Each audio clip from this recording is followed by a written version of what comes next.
അസ്സലാമു അലൈക്കും വറഹ്മത്തുള്ളാഹി വബറകാതുഹു. ഈ കഴിഞ്ഞ ദിവസം എനിക്കൊരു പുതിയ സഭ്യഭാഷ താരാവലി കിട്ടി. ഞാൻ കൗതുകത്തോടെ അത് കേട്ടു. പെട്ടെന്ന് തന്നെ ഞാൻ അദ്ദേഹത്തിൻ്റെ ചാനൽ സബ്സ്ക്രൈബ് ചെയ്തു. മറ്റൊന്നിനുമല്ല, ആ സഭ്യഭാഷ താരാവലി അപ്ലോഡ് ചെയ്യുന്ന പുതിയ പുതിയ ടോപ്പിക്സുകൾ എനിക്ക് നോട്ടിഫിക്കേഷനായി ലഭിക്കാൻ വേണ്ടിയാണ്. അങ്ങനെ അദ്ദേഹത്തിൻ്റെ ആ ഒരു പ്രസംഗം ഞാൻ വളരെ സാവധാനം സൂക്ഷ്മതയോടെ വീക്ഷിക്കുമ്പോൾ നൗഷാദ് അഹ്സനിയുമായി ബന്ധപ്പെട്ട വിഷയമാണ് ഈ സഭ്യഭാഷ താരാവലി സംസാരിക്കുന്നത്. ഇന്ന് എൻ്റെ മനസ്സിലും സഭ്യതയോടെ അങ്ങയോട് പെരുമാറണമെന്നാണ് ഞാൻ ആഗ്രഹിക്കുന്നത്. അങ്ങനെ തന്നെയാണല്ലോ ഇതുവരെയും സംസാരിച്ചതിൽ ഉള്ളത്. ഇൻഷാ അല്ലാഹ് അദ്ദേഹം നൗഷാദ് അഹ്സനിയെ ഒന്ന് തിരുത്താൻ വേണ്ടിയുള്ള അതീവ പരിശ്രമത്തിലാണ്. അതിനപ്പുറം എങ്ങനെയാണ് നൗഷാദ് അഹ്സനിയുടെ മുമ്പിലിരിക്കുന്നവർക്ക് ഇതൊക്കെ മനസ്സിലാകുന്നത് എന്ന വലിയ ഒരു ജിജ്ഞാസയും അറിയാനുള്ള ജിജ്ഞാസയും അദ്ദേഹത്തിനുണ്ട്. ഏതായാലും അതൊന്ന് കേട്ടിട്ട് നമുക്ക് എന്ത് ചെയ്യാം, ബാക്കിയുള്ള വിഷയം പറയാം. പോരെ, നോക്കാം. ഒരു ഭാഗത്ത് എന്തെങ്കിലും അതിനുള്ള സംവിധാനമുണ്ടോ, അദ്ദേഹത്തിൻ്റെ തന്നെ ഭാഷാ ശൈലിക്കുള്ള വ്യാഖ്യാനോ, അതിനുവേണ്ടി പല ദിവസമല്ലോ ഉണ്ടോ അറിയില്ല. അവിടെയുള്ള ആളുകൾക്ക് അത് എങ്ങനെ മനസ്സിലാക്കുന്നുള്ളതാണ്. നിങ്ങൾ കേട്ടല്ലോ. അപ്പം അദ്ദേഹം പറയുന്ന കാര്യങ്ങളൊക്കെ എങ്ങനെയാണ് ബാക്കിയുള്ളവർക്ക് മനസ്സിലാകുന്നത് എന്ന രൂപത്തിലാണ് അദ്ദേഹം ആദ്യം സംസാരിച്ചത്. പിന്നീട് തൊട്ട് പിന്നിലായി അദ്ദേഹം പറയുന്നു, ഇതൊക്കെ മനസ്സിലാകണമെങ്കിൽ ആ സ്ഥാനത്തേക്ക് ഉയരണം. അതായത് നോർമലി ടോക്കിംഗ് തന്നെ മനസ്സിലാകണമെങ്കിൽ ആ സ്ഥാനത്തേക്ക് ഉയരണം എന്ന രീതിയിലാണ് സംസാരിക്കുന്നത്. എല്ലാം ബാത്തിലായി. ഇപ്പം ഏതായാലും ഒരു കാര്യം ഉറപ്പാണ്, ഇത് മനസ്സിലാകണമെങ്കിൽ നിങ്ങളുടെ ഈ ഒരു ചിന്തയിൽ ഇത് മനസ്സിലാകണമെങ്കിൽ വലിയ പാടാണ്. ഇഹ്യാ ഉലൂമുദ്ദീൻ അത് നിങ്ങൾ ഫാല മാത്രം പഠിച്ചിട്ട് ഇഹ്യാ ഉലൂമുദ്ദീൻ്റെ മുമ്പിൽ പോയിരുന്ന തിരിയൂല. ഹിക്മ ഓതണമെങ്കിൽ അതിന് ചില കാര്യങ്ങളൊക്കെ ഉണ്ട്, എന്നാലേ അത് തിരിയുള്ളൂ.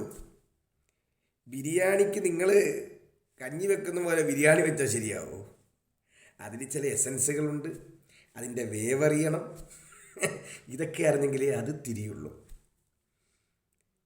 നമ്മൾ ഈ പൊറോട്ടയൊക്കെ അടിക്കുന്ന കാണാൻ നല്ല രസമാണ്. അന്നേരം ഒന്നും നമുക്കും എടുത്തിട്ടൊന്ന് അലക്കാവുന്നു. ചെല്ലുമ്പോൾ അറിയാം വിവരം. മനസ്സിലായോ? ഇതേ അവസ്ഥയാണ് ഇപ്പോൾ ഈ സഭ്യഭാഷ താരാവലിക്കും സംഭവിച്ചിരിക്കുന്നത്. ഏതായാലും അദ്ദേഹം പറയുന്ന അതൊന്ന് കേട്ടു നോക്ക്, എന്നിട്ട് നമുക്ക് എന്തായാലും വിഷയത്തിലേക്ക് കിടക്കാം. അദ്ദേഹം ആദ്യം തന്നെ പറയുന്നത്, ഈ പറഞ്ഞ വിഷയത്തിൽ പറഞ്ഞത് മനസ്സിലാക്കണമെങ്കിൽ തന്നെ ഒരുപാട് ഇനി നമ്മൾ ഉയരാനുണ്ട്. നൗഷാദ് സാഹിബ് കുരുവട്ടൂര് അദ്ദേഹം സംസാരിക്കുന്നത് തന്നെ നമുക്ക് മനസ്സിലാകണമെങ്കിൽ നോർമൽ ടോക്ക്, ആ നോർമൽ ടോക്ക് തന്നെ മനസ്സിലാകണമെങ്കിൽ നമ്മൾ ഒരുപാട് ഉയരുകയും ധാരാളം റിസർച്ചുകളും പഠനങ്ങളും ഒക്കെ നടത്തണം എന്ന രൂപത്തിലാണ് അദ്ദേഹം തുടങ്ങുന്നത്. കേട്ടല്ലോ. പിന്നീട് അദ്ദേഹം കൂട്ടത്തിൽ പറയുന്നത്, നൗഷാദ് അഹ്സനി പറഞ്ഞ ഒരു വാചകത്തെ പച്ചയായി വ്യഭിചരിക്കുകയാണ്. എന്താണത്? നൗഷാദ് അഹ്സനി ഒരു നിബന്ധനയായി പറഞ്ഞത്രേ. എന്താണ്? ഒരു അമ്പിയാക്കളുടെ വാരിസീങ്ങളായ ആലിമാകണമെങ്കിൽ അവരുടെ പേരിൽ ഖുർആൻ അവതരിക്കണം എന്ന് പറഞ്ഞത്രേ. എങ്ങനുണ്ട് ഇവരൊക്കെ? ഇങ്ങനെ നെളിഞ്ഞു നടക്കുകയാണ്. അമ്പിയാക്കളുടെ അനന്തരവാസികളാന്നും പറഞ്ഞു. നല്ല സൂപ്പറാ. ഇല്ലാത്ത ഒരു വാചകത്തെ മറ്റൊരു രൂപത്തിൽ ജനങ്ങളുടെ മുമ്പിൽ പരിചയപ്പെടുത്തുന്ന ഇവരൊക്കെയാണോ അമ്പിയാക്കളുടെ അനന്തരക്കാരായ ആലിമീങ്ങൾ? നല്ല സൂപ്പറാണ്. നൗഷാദ് ഹസനി പറഞ്ഞത് അത് വളരെ വ്യക്തമല്ലേ? നല്ലതുപോലൊന്ന് ആലോചിച്ച് ഇരുന്നാൽ മനസ്സിലാകുന്ന വിഷയം മാത്രമേ ഉള്ളൂ അത്.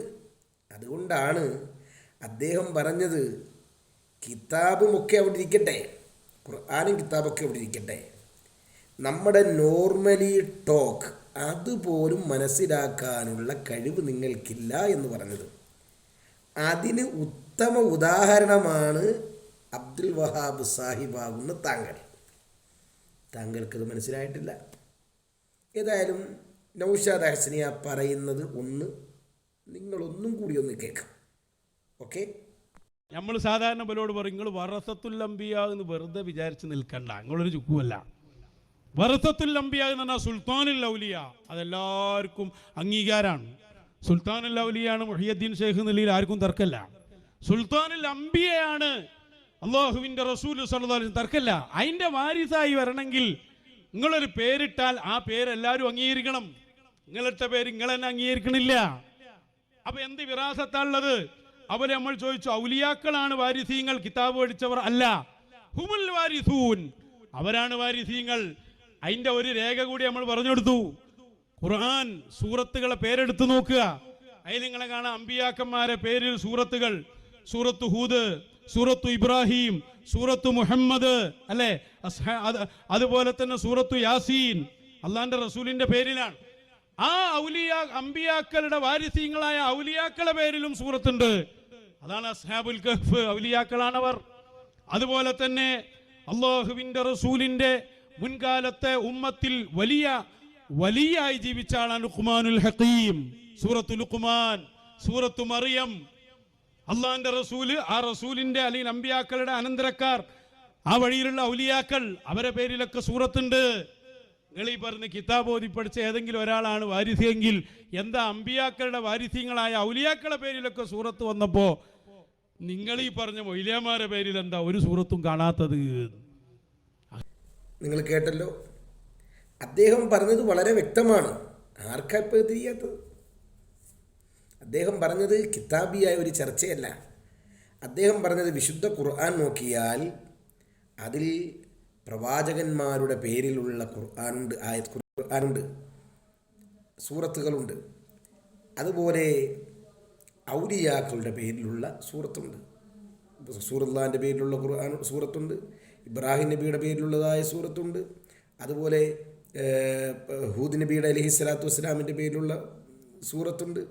മറിയം ബീവി റളിയല്ലാഹു അൻഹ വലിയത്താണ്, അവരുടെ പേരിലുള്ള സൂറത്തുണ്ട്.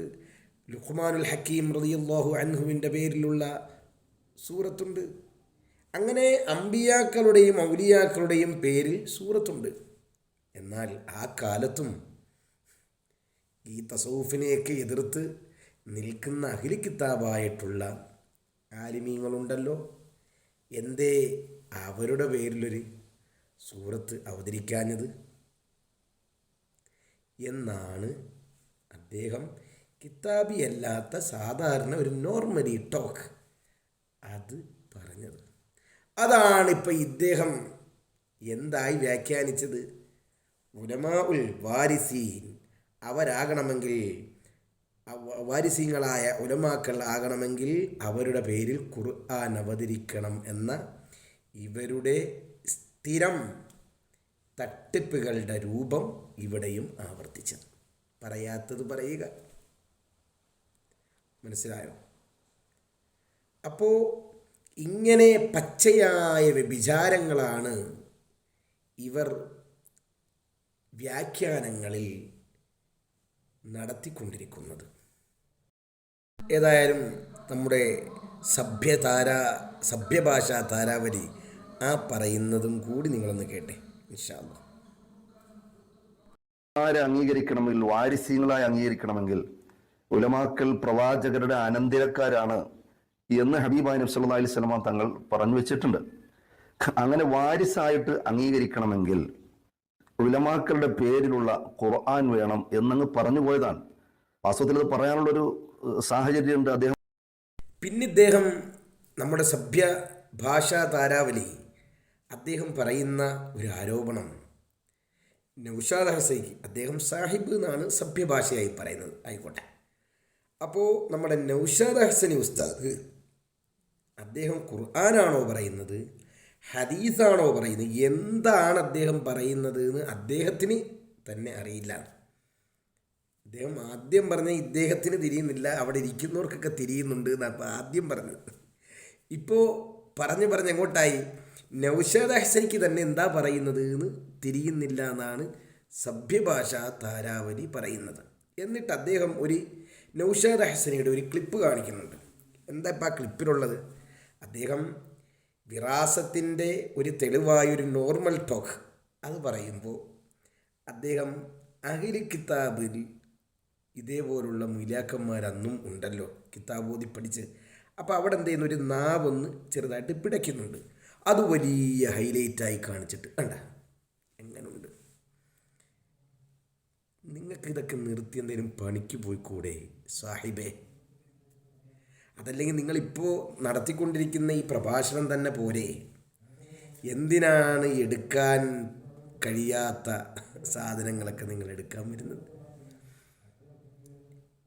അതുകൊണ്ട് വളരെ വിനയത്തിൻ്റെ ഭാഷയിലാണ് ഓർമ്മപ്പെടുത്തുന്നത്. നിങ്ങളിവിടെ വെച്ച് നിർത്ത്, നിങ്ങൾക്ക് പറ്റിയ പണി ഇതല്ല. മനസ്സിലായോ? ഏതായാലും അദ്ദേഹം പറയുന്ന അത് ഒന്ന് കേട്ടു നോക്ക് ഇൻഷാ അല്ലാഹ്. ആവേശം കയറുമ്പോൾ ഖുർആനെ കുറിച്ചാണോ പറയുന്നത്, ഹദീസാണോ, ഒന്നും പെടുത്തല്ല, നമുക്ക് പറഞ്ഞു പോകാൻ ഒന്ന് കേട്ടോ. എന്താ അമ്പിയാക്കളുടെ വാരിസ്യങ്ങളായ ഔലിയാക്കളുടെ പേരിലൊക്കെ സൂറത്ത് വന്നപ്പോൾ നിങ്ങൾ ഈ പറഞ്ഞ മൊയ്ലിയാമാരുടെ പേരിൽ എന്താ ഒരു സൂറത്തും കാണാത്തത്?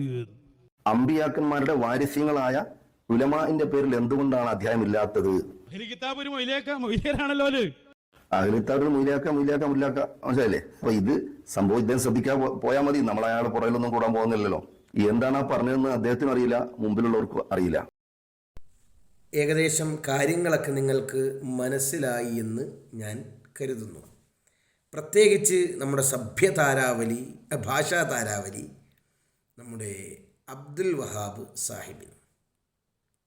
ചുരുക്കത്തിൽ ഈ ഇൽമിയായ ശർഇയായ ഇൽമ്, ശർഇ എന്ന് കേൾക്കുമ്പോൾ നിങ്ങൾക്ക് വല്ലാത്തൊരൊരിക്കലാണ്, എന്തോ വലിയ സാധനം നിങ്ങളുടെ കയ്യിൽ കിട്ടിയതുപോലാണ്. എതിർ ചേരിയിലുള്ളവരൊന്നും ശർഇൻ്റെ ആൾക്കാരല്ല, നിങ്ങളാണ് വലിയ ശർഇൻ്റെ ആൾക്കാർ. അങ്ങനെ പറഞ്ഞ് ജനങ്ങളെ പറ്റിക്കാൻ തുടങ്ങിയിട്ട് കാലം കുറയായി. അതുകൊണ്ടല്ലേ നൗഷാദ് ഹസനിയും ടീമും എത്ര നാളുകൊണ്ട് നിങ്ങളെ വെല്ലുവിളിക്കുന്നു. നിങ്ങളുടെയും അവരുടെയൊക്കെ മേശപ്പുറത്തുള്ള കിതാബ് കൊണ്ട് എന്താണ് സംവാദം നടത്താൻ. എന്തേ നിങ്ങളാരും അനങ്ങാത്തത്? ആൺകുട്ടികളില്ലേ? അങ്ങനല്ലല്ലോ. ഞങ്ങൾ 1000 കുതിരശക്തിയുടെയും 2000 കുതിരശക്തിയുടെയും കഥ പറയുന്നവരാണല്ലോ. ഇപ്പം എന്താ ഒരു വിറയൽ? കഴിയില്ലല്ലേ, പണിപാളും. ഈ ശർഇയായ ഇൽമ് ഹുവൽ മീറാസുൽ ഹഖീഖിയു ലിൽ അംബിയാ, അംബിയാക്കളുടെ ഹഖീഖിയായ മീറാസാണ് ശർഇയായ ഇൽമ്. ഈ ശർഇയായ ഇൽമാണ് ഹുവ ത്വരീഖു ലിമഅരിഫത്തില്ലാഹ്, അല്ലാഹുവിൻ്റെ മഅരിഫത്തിൻ്റെ റൂട്ട് അതാണ് ശർഇയായ ഇൽമ്. അതുപോലെ വൽ വുസൂലി ഇലല്ലാഹ്, ഇലാ മർത്തബത്തിൽ ഔലിയാ, ഔലിയാഇൻ്റെ സ്ഥാനത്തിലേക്ക് ജനങ്ങളെ എത്തിക്കുന്നതും ഈ ശർഇയായ ഇൽമാണ്. ബഹുമാനപ്പെട്ട ഇമാം ഗസാലി റളിയല്ലാഹു അൻഹു പറഞ്ഞത് കാണാം, കുല്ലു ഇൽമിൻ ലാ യദ്ഊക മിനദ് ദുനിയാ ഇലൽ ആഖിറ, ഏതൊരു ഇൽമും ദുനിയാവിൽ നിന്നും ആഖിറത്തിലേക്ക് നിന്നെ എത്തിക്കുന്നില്ലെങ്കിൽ ഫൽ ജഹ്ലു അഅ്വദു അലൈക മിൻ, നിനക്ക് അതിനേക്കാൾ നല്ലത് അജ്ഞതയാണ് മോനെ. മഹാനായ ഇമാം ഗസാലി റളിയല്ലാഹു അൻഹു. നിങ്ങളെവിടെയാണ് ആഖിറത്തിലേക്ക് കൂട്ടുന്നത്? നിങ്ങൾ സംഘടനയുടെ പേര് പറഞ്ഞ് എത്രയോ ആൾക്കാരെ പരസ്പരം തമ്മിലടിപ്പിച്ചിട്ടുണ്ട്. ഗീബത്തും നമീമത്തും ഫസാദും ഉണ്ടാക്കിയിട്ടുണ്ട്. കൊലപാതകത്തിലേക്ക് എത്തിച്ചിട്ടുണ്ട്. നിങ്ങൾ പറ, നിങ്ങൾ ഏതെങ്കിലും മക്കൾക്ക് SSFൻ്റെയോ SYSൻ്റെയോ സ്ഥാനം കൊടുത്താൽ നിങ്ങൾ ചെയ്യുന്നത് തക്കബ്ബുറിന് ലൈസൻസാണ് നിങ്ങൾ കൊടുക്കുന്നത്, സർട്ടിഫിക്കറ്റാണ് കൊടുക്കുന്നത്. നിങ്ങൾ അള്ളാഹുവിൻ്റെ മാർഗത്തിലേക്കുള്ള സർട്ടിഫിക്കറ്റ് അല്ല കൊടുക്കുന്നത്. അത് വേണമെങ്കിൽ യഥാർത്ഥത്തിൽ ശറഅ് കൈകാര്യം ചെയ്യുന്ന ശറഇയായ മഅരിഫത്തിൻ്റെ മശായിഖന്മാരുടെ മക്കളെടുത്ത് വരണം. മനസ്സിലായോ? ഇതൊക്കെ ക്ലിയറായി കിട്ടണം.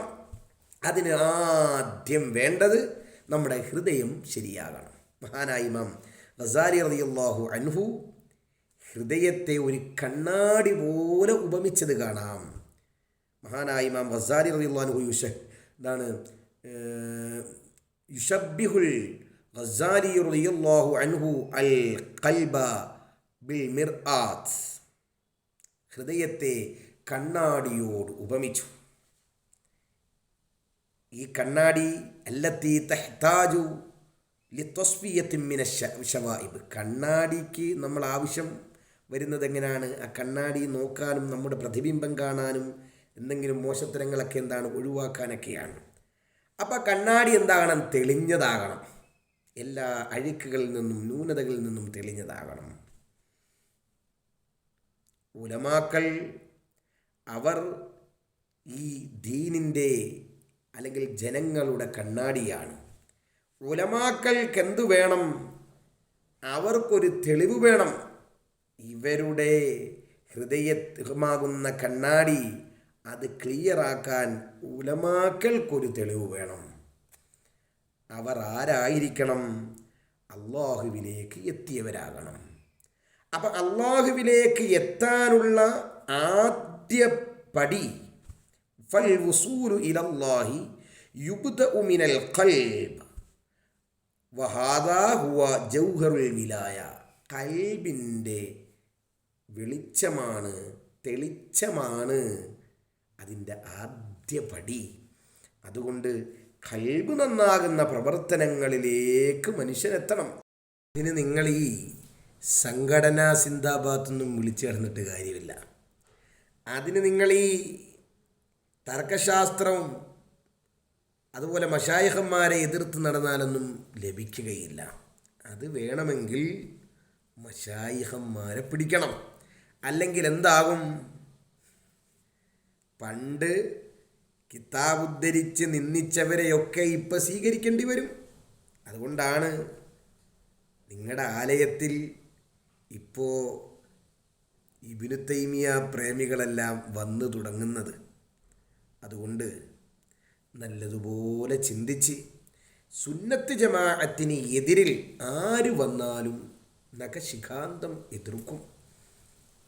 അത് മുമ്പ് കുറേയൊക്കെ നമുക്ക് പറഞ്ഞു തന്നവരാണ്, സുന്നത്ത് ജമാഅത്തിന് പ്രവർത്തിച്ചവരാണെന്നും പറഞ്ഞിട്ട് കാര്യം. ഇപ്പം ഏതാ ഹാലത് നോക്കും. മനസ്സിലായോ? ഇപ്പം ഏതാണ് റൂട്ട്, ശരിയായ റൂട്ടാണോ അല്ലെങ്കിൽ ദൂരെ കളയും. അവിടെ പിന്നെ താടി നരച്ചതും വലിയ തലപ്പാവും ഖമീസൊന്നും നോക്കൂല. ഇത് ഞങ്ങളുടെ താജുൽ ഉലമയുടെയും അതുപോലെ ബഹുമാനപ്പെട്ട ശംസുൽ ഉലമായി ഖദ്ദസുല്ലാഹു സിർറഹുൽ അസീസിൻ്റെയൊക്കെ റൂട്ടാണ് ഞങ്ങൾ പറയുന്നത്. മഅസ്സലാമ. അസ്സലാമു അലൈക്കും വറഹ്മത്തുള്ളാഹി.